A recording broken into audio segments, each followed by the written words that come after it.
The warning lights flashed red across the monitoring station as something big emerged from hyperspace.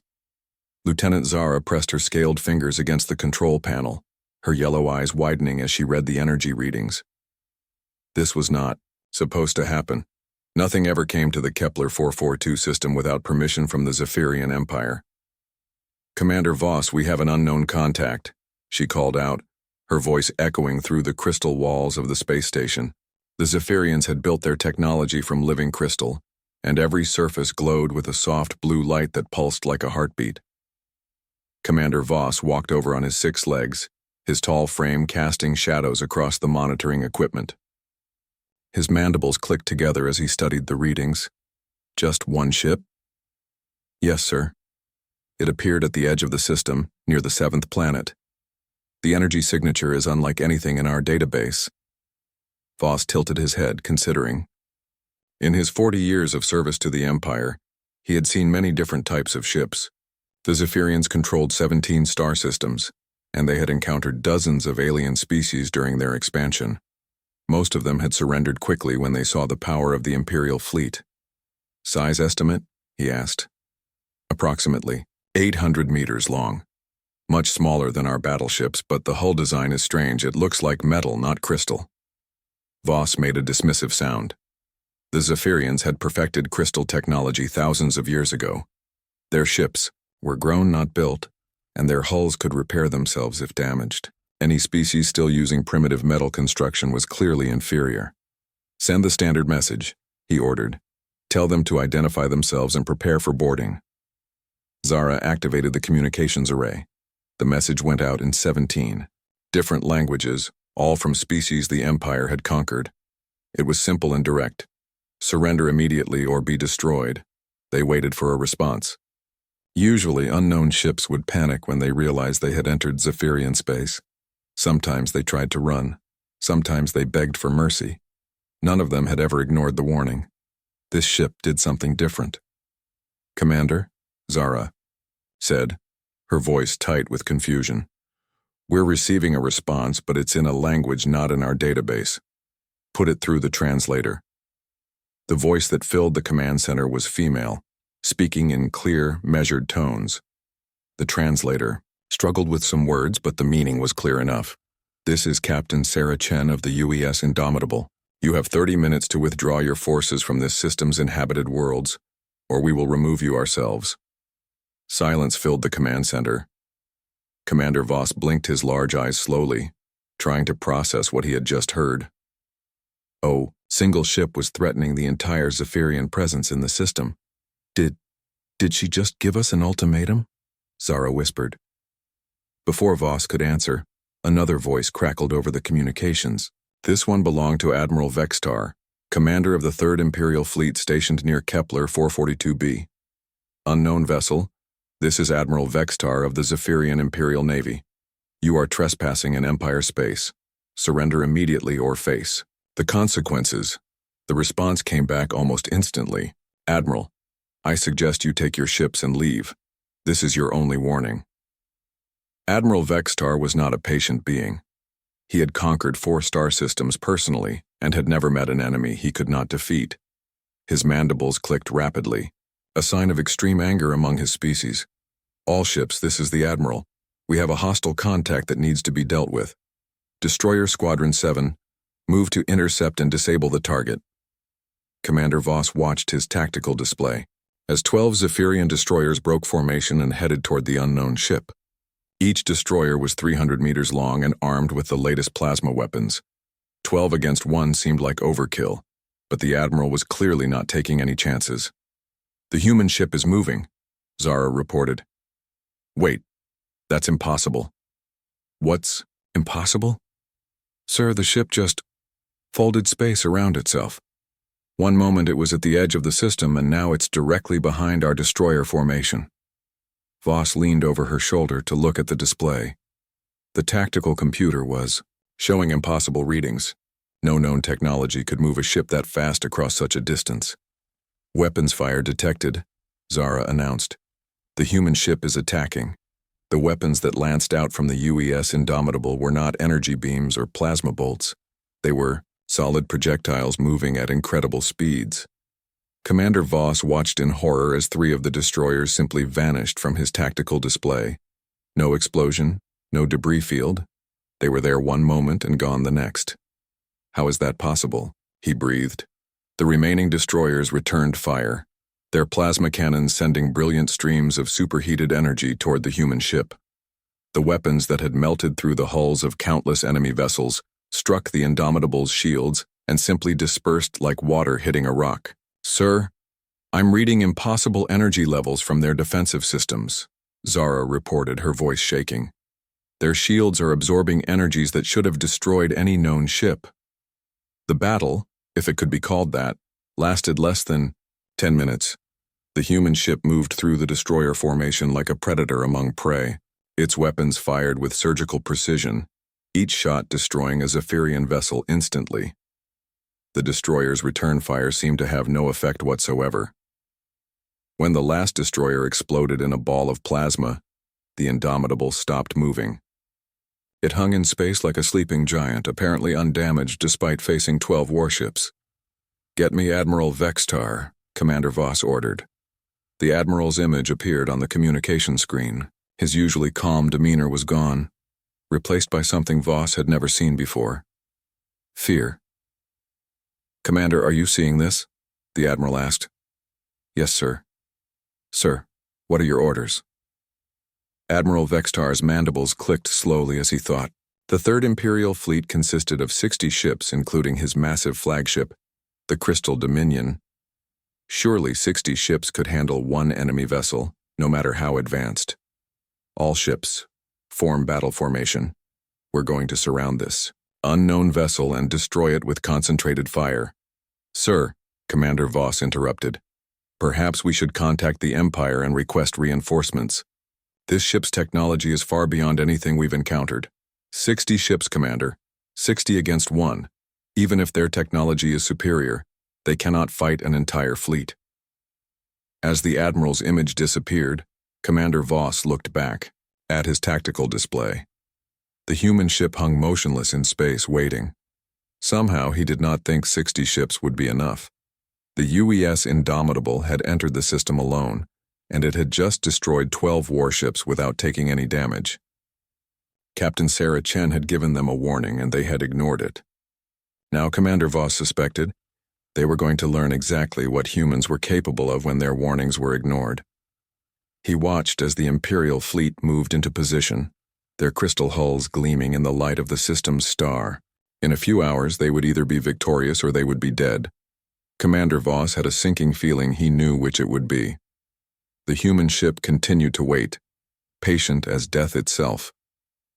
Admiral Vextar stood on the bridge of his flagship, the Crystal Dominion, watching the tactical display with growing unease. The human ship had not moved since destroying his destroyer squadron. It simply floated in space, as if waiting for something. "All ships report ready, Admiral," announced his tactical officer, Commander Kessera. Her scaled hands moved across the crystal control surfaces with practiced ease. 60 ships in attack formation. Vextar studied the formation. His fleet formed a perfect sphere around the human vessel, with the Crystal Dominion and 5 other battleships forming the inner ring. The outer ring consisted of cruisers and destroyers, all with their weapons charged and ready to fire. "Open a channel to the enemy vessel," he ordered. "Channel open, sir." "Human ship, this is your final warning. You are surrounded and outnumbered, 60 to 1. Surrender now, and your crew will be treated according to Imperial law." The response came back immediately, spoken in that same calm female voice. "Admiral, you still have time to withdraw your forces. I would prefer not to destroy your entire fleet." Several officers on the bridge made clicking sounds with their mandibles, the Zephyrian equivalent of nervous laughter. The human captain was still making threats while surrounded by an entire fleet. "Begin the attack," Admiral Vextar commanded. "All ships, open fire." Space erupted in brilliant light as 60 warships fired simultaneously. Plasma beams, energy torpedoes, and gravity missiles converged on the Indomitable from every direction. The combined firepower was enough to crack a planet's crust. When the light faded, the human ship was still there. Its shields glowed with absorbed energy, but the hull appeared completely undamaged.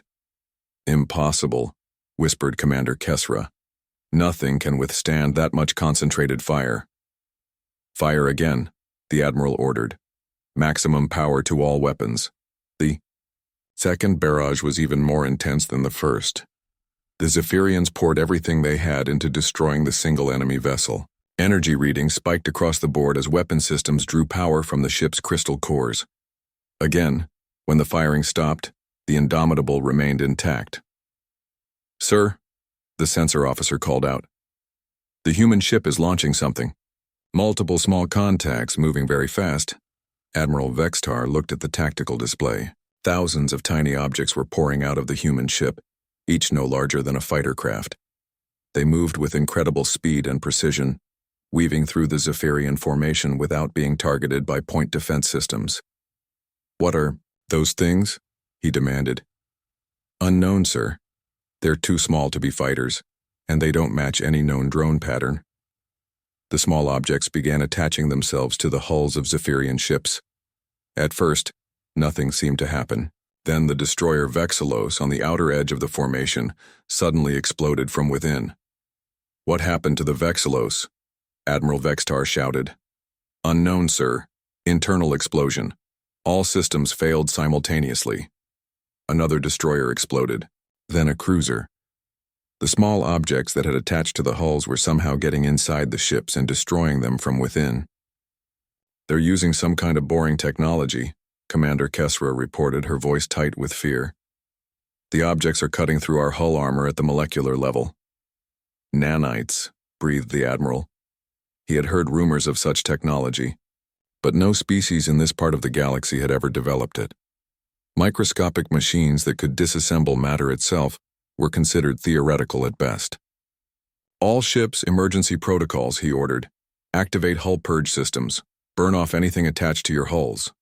Some ships managed to follow the order, using their exhaust ports to create superheated plasma clouds around their hulls. The nanites attached to these ships were destroyed, but many vessels were too late.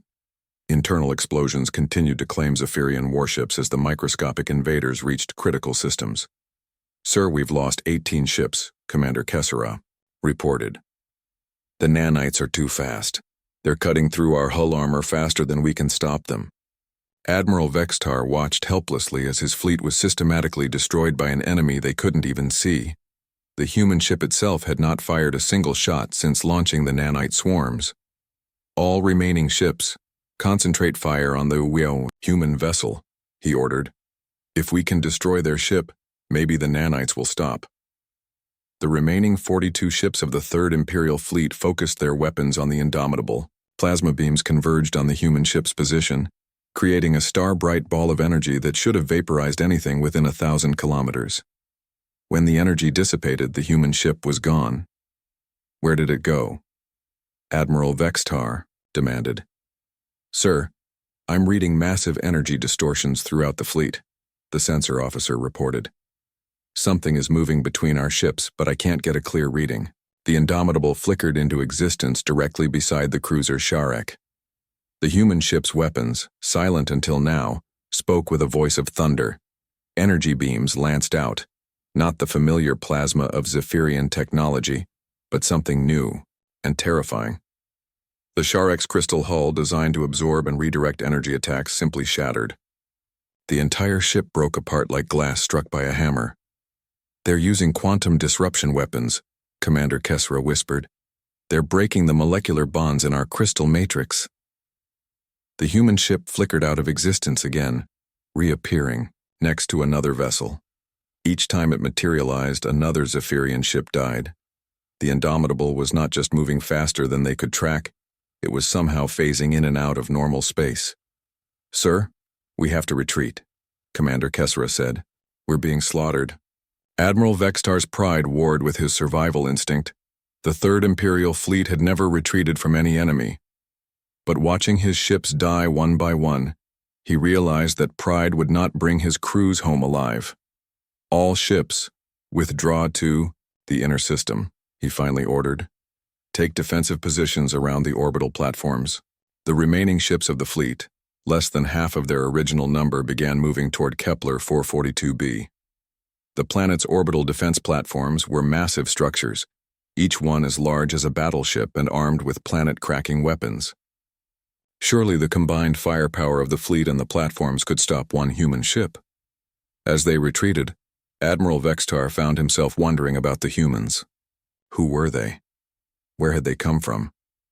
How had they developed technology so far beyond anything the Zephyrians possessed? Most importantly, if this single ship was so powerful, how many more did the humans have? The Indomitable followed them toward the inner system, maintaining a respectful distance. It was not pursuing them, Admiral Vextar realized. It was herding them, driving them exactly where it wanted them to go. For the first time in his long military career, Admiral Vextar began to suspect that he was not the predator in this engagement. He was the prey. The orbital defense platforms around Kepler 442b were the pride of Zephyrian engineering. Built over decades, each platform was a fortress in space, bristling with enough firepower to destroy entire fleets. Admiral Vextar had overseen their construction personally, and he knew their capabilities better than anyone. Platform commanders report ready, Commander Kesra announced from her position at the tactical station. All weapons charged and targeting the human vessel. Admiral, Vextar nodded grimly. 23 ships remained from his original fleet of 60, but combined with the 12 orbital platforms, he still commanded significant firepower. The platforms alone could generate enough energy to crack a planet's surface. The human ship is approaching the inner system, the sensor officer reported. Current distance, 2 million kilometers and closing. Let them come closer, the Admiral ordered. When they reach optimal range, we'll hit them with everything we have.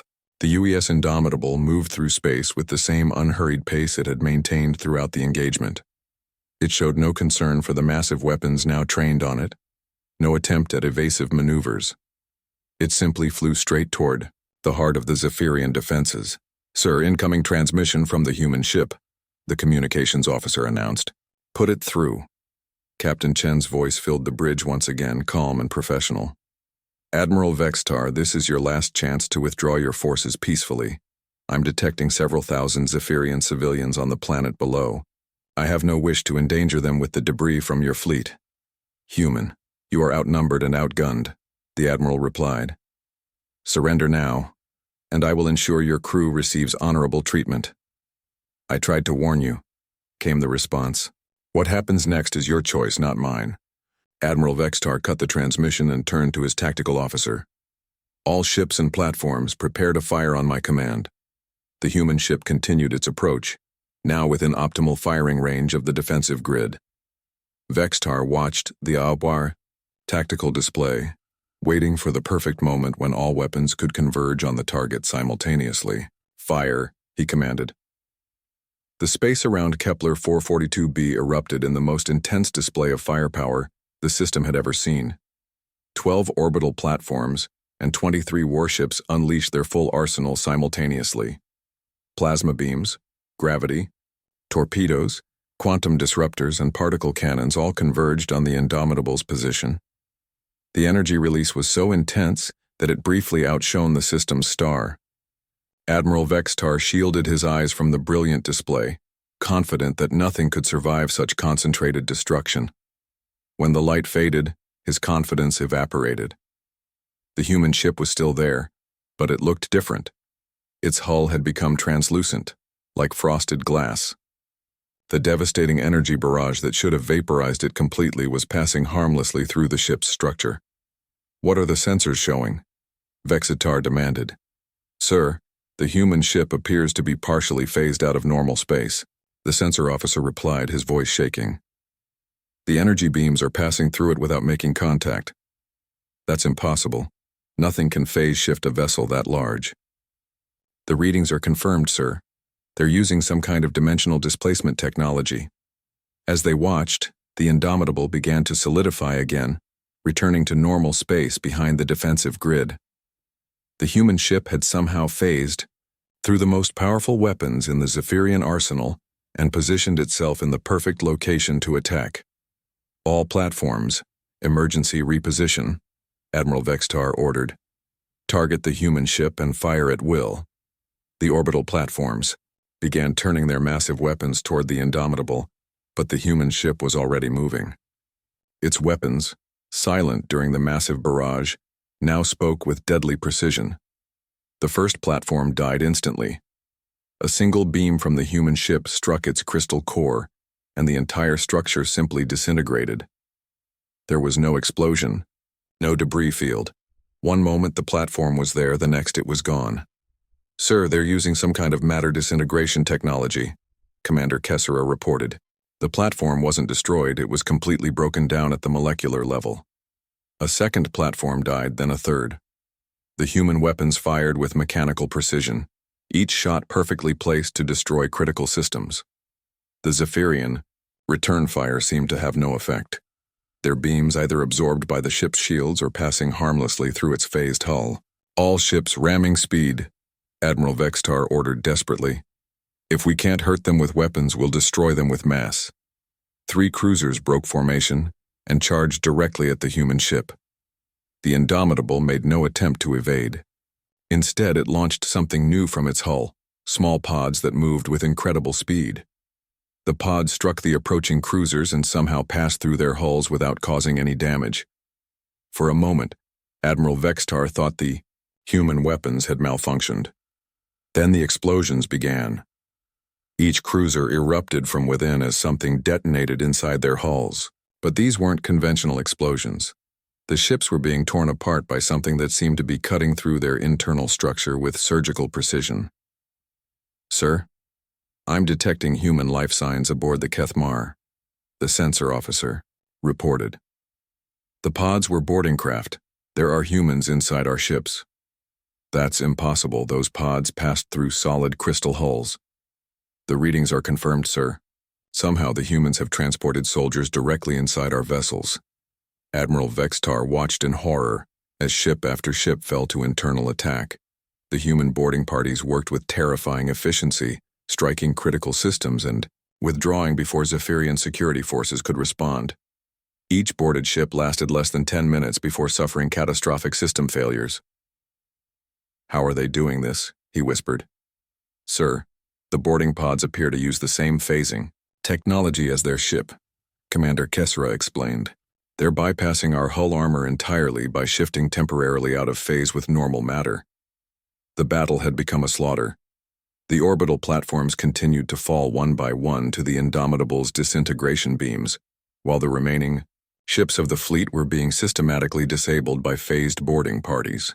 The humans fought with a coordination and precision that spoke of extensive combat experience. "Sir, we have to surrender," Commander Kessera said quietly. "We can't fight technology like this." Admiral Vextar looked at his tactical display. 8 ships remained from his original fleet of 60. Half the orbital platforms were gone. His forces were being destroyed by a single enemy vessel that seemed immune to everything they could throw at it. "Open a channel to the human ship," he ordered. "Channel open, sir." "Captain Chen, this is Admiral Vextar. I request terms for surrender." The response came back immediately. "Admiral, have your remaining ships power down their weapons and withdraw to a safe distance. I'll send a shuttle to collect you for negotiations." "Understood. All ships, stand down weapons and withdraw." As his battered fleet limped away from Warrior, the orbital platforms, Admiral Vextar found himself facing a terrible truth. The Zephyrian Empire, which had conquered 17 star systems and subjugated dozens of species, had been defeated by a single human warship. But perhaps even more terrifying was the question that now haunted his thoughts. If one human ship could do this, what could an entire human fleet accomplish? He was about to find out. The human shuttle was unlike anything Admiral Vextar had ever seen. It moved through space without any visible propulsion system, its hull seeming to bend light around itself. As it approached the Crystal Dominion's docking bay, the Admiral found himself studying every detail of the alien craft. "Sir, the shuttle is requesting permission to dock," the communications officer reported. "Grant permission," Vextar replied. He turned to Commander Kessera. "Assemble a security detail, full ceremony honors." Sir, are you sure that's wise? We don't know their intentions. Commander, they just destroyed most of our fleet with a single ship. If they wanted us dead, we would be dead already. The least we can do is show proper military courtesy. The shuttle docked with surprising gentleness, its hull somehow adapting to the Crystal Dominion's docking ports, despite being clearly designed for different technology. Admiral Vextar waited in the docking bay with 6 honor guards, their ceremonial weapons held at attention. The shuttle's hatch opened with a soft hiss, and Admiral Vextar got his first look at a human being. Captain Sarah Chen was smaller than he had expected. Most sentient species the Zephyrians had encountered were larger than humans, but there was something about her presence that filled the docking bay. She moved with fluid grace, her dark hair pulled back in a military style, wearing a uniform that seemed to be made from some kind of adaptive material. Behind her came 2 human soldiers, and Vextar immediately understood why his boarding parties had failed so completely. The humans wore armor that seemed to shift and flow like liquid metal, covering every inch of their bodies. Their weapons were compact, but radiated an energy signature that made his sensors uncomfortable. Admiral Vextar, Captain Chen said, stepping forward. Her voice carried the same calm authority he had heard over the communications. I'm Captain Sarah Chen, commanding officer of the UES Indomitable. Thank you for agreeing to meet. Captain Chen, the Admiral replied, inclining his head in the traditional Zephyrian gesture of respect. I must admit, this is not how I expected this engagement to end. Few do, Chen replied with what might have been sympathy. Shall we proceed to somewhere more private? We have much to discuss. The Admiral led the human delegation to his ready room, a large chamber with crystal walls that glowed softly with bioluminescent patterns. Captain Chen examined the room with obvious interest before taking the seat he offered. Your ship's technology is remarkable, she said.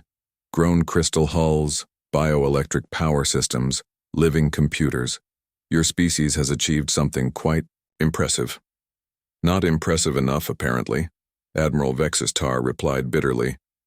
A single human ship destroyed 60% of my fleet and all but 2 of our orbital platforms. The Indomitable is well designed for her role, Chen agreed. But Admiral, I want you to understand something important. This battle didn't have to happen. I gave you multiple opportunities to withdraw peacefully. A single ship threatening an entire fleet seemed like madness. From your perspective, I'm sure it did. Your species has had remarkable success expanding through this region of space. 17 conquered systems is quite an achievement for a species that only achieved interstellar flight 800 years ago. Admiral Vextar's mandibles clicked in surprise. You know our history? We've been watching, Admiral. Humanity has been observing this entire region for some time now. We've seen your expansion, noted your methods, cataloged your technology. We know about every species you've conquered and every world you've claimed. Watching? From where? Our long-range sensors never detected any human presence in this region. Captain Chen smiled, and Admiral Vextar found the expression somehow both reassuring and terrifying. Admiral, let me show you something that might help you understand your current situation. She activated a small device from her belt, and a holographic display filled the air between them. It showed the local galactic region with various star systems marked in different colors. The red systems are controlled by the Zephyrian Empire, Chen explained. 17 systems, as you mentioned. Quite impressive for a regional power. Admiral Vextar studied the display. Regional power? The blue systems represent human territory, the OR. Display zoomed out, and Admiral Vextar felt his blood turn cold. The 17 red dots representing the Zephyrian Empire were dwarfed by an enormous expanse of blue that stretched across vast sections of the galaxy. There were thousands of blue dots, maybe tens of thousands. That can't be accurate, he whispered. Humanity currently controls or protects over 3,000 star systems, Admiral. We've been a spacefaring species for nearly 6 centuries. The Zephyrian Empire, impressive as it is, represents approximately 0.5% of human territory. The Admiral stared at the display, trying to process the implications. If humanity is so vast, why haven't we encountered you before? Because until now you haven't been our problem. Humanity learned long ago that the galaxy is full of aggressive species, like yours. We've developed a simple policy. We don't interfere with internal conflicts between species, but we also don't allow strong civilizations to prey on weak ones. And you consider us to be preying on weak species? Admiral, in the past 50 years, your empire has conquered 8 star systems and enslaved the populations of 23 worlds. You've strip-mined 14 planets for resources and forcibly relocated over 2 billion sentient beings. From our perspective, yes, you're preying on species that can't defend themselves. Admiral Vextar felt a chill run through his exoskeleton. How do you know these details? We have very good intelligence networks. More importantly, we've been receiving requests for help from some of the species you've conquered. That's why I'm here. A single ship to stop an entire empire? Admiral, let me be completely clear about something. The Indomitable is not a battleship. It's not even a heavy cruiser by human standards. It's a patrol vessel designed for frontier security and peacekeeping operations. The Admiral's mandibles clicked rapidly, a sign of extreme agitation. A patrol vessel destroyed 60% of my fleet. Yes. And Admiral, we have patrol vessels stationed throughout this entire region. The Indomitable is just one of several dozen ships keeping watch on aggressive species in this sector. Several dozen ships like yours? Actually, most of them are more heavily armed than the Indomitable. But Admiral, you're missing the larger picture. Behind those patrol vessels, we have sector fleets. Behind the sector fleets, we have regional armadas. Behind the regional armadas, we have the home fleet. Captain Chen manipulated her device and the holographic display changed to show ship classifications. Admiral Vextar stared in growing horror at the technical specifications scrolling past. His eyes. A human dreadnought is 12 kilometers long and carries enough firepower to sterilize an entire planet. Chen continued conversationally. A super dreadnought is 30 kilometers long and can crack a world's crust with a single salvo. We have over 200 super dreadnoughts in active service. 200, the Admiral repeated numbly. Admiral, I want you to understand that humanity doesn't wage war the way most species do. We don't fight for territory or resources or glory. When we fight, it's because someone has threatened the peace of civilized space. And when we fight to win permanently. What do you want from us? Complete withdrawal from all conquered territories, reparations to the species you've enslaved, and most importantly, a guarantee that the Zephyrian Empire will never again engage in aggressive expansion. Admiral Vextar looked at the holographic display showing human territory stretching across the galaxy. And if we refuse? Captain Chen's expression didn't change, but somehow the temperature in the room seemed to drop several degrees. Then you'll discover what happens when humanity stops sending patrol vessels and starts sending fleets. Admiral Vextar sat in silence for several minutes, studying the holographic display that showed the true scope of human civilization. The numbers were almost impossible to believe. 3,000 star systems, hundreds of dreadnoughts, a civilization that stretched across significant portions of the galaxy. How? He finally asked. How did humanity become so powerful without anyone knowing? Captain Chen leaned back in her chair, her expression thoughtful. That's a fair question, Admiral. The answer might surprise you. Humanity didn't start out as a warrior species. When we first reached the stars 400 years ago, we were explorers and scientists. We wanted to learn about the galaxy and make contact with other civilizations. What changed? We met species like yours, Chen replied simply. Our first contact with alien life was with a race called the Devourers. They had conquered 12 star systems and were in the process of consuming the populations of the worlds they controlled. When our diplomatic mission tried to establish peaceful relations, they destroyed our ships and invaded 3 of our colonies. Admiral Vextar's mandibles clicked softly. What did you do? We learned, Chen said. We learned that the galaxy was not the peaceful place we had hoped it would be. We learned that there were predator species out there who viewed other civilizations as resources to be consumed, and we learned that if we wanted to survive, we needed to become something more than explorers. The captain manipulated her device. and the display changed to show human military evolution over time. Admiral Vextar watched as human ship designs grew larger and more powerful, their technology advancing at an incredible pace. Within 50 years, we had developed weapons and defenses that could match any known threat. Within a century, we had exceeded them. We became the apex predators of our region of space, not because we wanted to, but because we had to. But why didn't other species know about your expansion? Because we learned to be selective about our interactions. We don't announce our presence to every species we encounter. We watch, we evaluate. We determine whether a civilization is peaceful or aggressive. If they're peaceful, we sometimes make contact and offer protection or trade agreements. If they're aggressive, you send patrol ships like the Indomitable. Exactly. We've found that most aggressive species respond better to overwhelming displays of force than to diplomatic negotiations. The Zephyrian Empire, for example, has been expanding for decades without any effective resistance.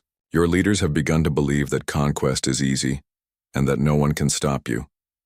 Admiral Vexitar studied the human captain. Despite her small size compared to his own species, there was something about her that commanded respect. She spoke with the quiet confidence of someone who had seen too much war and learned hard lessons from it. Captain, may I ask you a personal question? Of course. How long have you been in military service? 23 years, Admiral. I started as a junior officer during the Hive Wars and worked my way up through the ranks. The Hive Wars? Captain Chen's expression darkened slightly. A species of insectoid creatures that had consumed everything in their path for over 1,000 years. They had destroyed 47 civilizations before we encountered them. The war lasted 8 years and cost humanity over 2 million military casualties. What happened to them? They don't exist anymore, Admiral. When humanity fights a war, we fight to ensure it never has to be fought again. The implications of that statement hung in the air between them. Admiral Vextar realized he was looking at a representative of a species that had completely exterminated another spacefaring civilization. Admiral, Chen continued, I want you to understand something important about humanity. We don't enjoy war. Every human military officer trains extensively in diplomacy and conflict resolution. We prefer to solve problems peacefully when possible, but we've also learned that some problems can't be solved with words. And you consider the Zephyrian Empire to be such a problem? That depends entirely on your empire's response to this conversation. Admiral, I'm going to give you a choice. You can return to your leaders and recommend complete withdrawal from all conquered territories, along with reparations to the species you've enslaved. You can transform the Zephyrian Empire from a conquering force into a peaceful civilization. And the alternative? The alternative is that humanity will transform your empire for you. We'll remove your military leadership, dismantle your conquest fleets, and impose our own peace settlement. The end result will be the same, but the process will be much more unpleasant for everyone involved. Admiral Vextar considered his options. The holographic display still showed the vast scope of human civilization. Even if the captain was exaggerating their capabilities, the Indomitable's demonstration had proven that human technology was centuries ahead of Zephyrian science. Captain, if I return with this information, my leaders will demand proof of your claims. They'll want to see evidence of human capabilities beyond a single patrol ship. That can be arranged, Chen replied. Admiral, look at your sensor display. Vexitar activated his personal scanner and immediately felt his blood run cold. The display showed 17 new contacts entering the system, each one massing over 5 kilometers in length. I took the liberty of calling in some backup while we were talking, Chen explained casually. Those are human cruisers, Admiral. Each one carries more firepower than your entire remaining fleet. 17 ships, Vextar whispered. Actually, there are 43 ships total, but only 17 are allowing themselves to be detected. The others are using advanced stealth technology. Admiral, these ships arrived in your system 2 hours ago. They could have destroyed every Zephyrian vessel and orbital installation without you ever knowing they were there. Admiral Vextar stared at the sensor readings, trying to process what he was seeing. The human ships had somehow infiltrated the most heavily defended system in the Zephyrian Empire without being detected. Why didn't you use these ships from the beginning? Because the Indomitable was sufficient for the task. Admiral, I want you to understand the level of restraint humanity is showing here. Those cruisers out there, they're not even from our main fleet. They're patrol vessels from neighboring sectors, and I called them in as a demonstration. A demonstration of what? Of what happens when humanity stops being subtle. Admiral, your empire controls 17 star systems. Right now there are human ships in every one of those systems. They've been watching your military bases, your shipyards, your command centers. If I give the order, your entire military infrastructure will cease to exist within 6 hours. The Admiral's scanner showed more contacts appearing throughout the system. Human ships were revealing themselves everywhere, emerging from stealth to show the true scope of their presence. How long have you been watching us? Since your first expansion beyond your home system, Admiral. We've been cataloging every ship, every weapon, every strategic resource. We know the location of every Zephyrian military base and the name of every fleet commander. Admiral Vextar realized that the Zephyrian Empire had been living in an illusion of power. They had believed themselves to be apex predators in their region of space, but they had actually been mice playing in a field watched by patient hawks. What guarantee do I have that humanity will honor its agreements? Admiral, if humanity wanted to conquer your empire, we would have done it decades ago. We have no interest in ruling other species. We want peace, stability, and an end to the strong preying on the weak. Give us that, and humanity will be the best ally your species ever had. Continue on your current path, and we'll become your worst nightmare. Admiral Vextar looked one last time at the sensor display showing human ships throughout the system. Then he looked at Captain Chen, this small human who represented the most powerful military force in the galaxy. I'll deliver your message to the Imperial Council, he said finally. Thank you, Admiral. You have 72 hours to begin the withdrawal process. After that, humanity will take more direct action. As Admiral Vextar prepared to leave, Captain Chen stood and extended her hand in what he had learned was a human gesture of respect. Admiral, I hope your leaders make the right choice.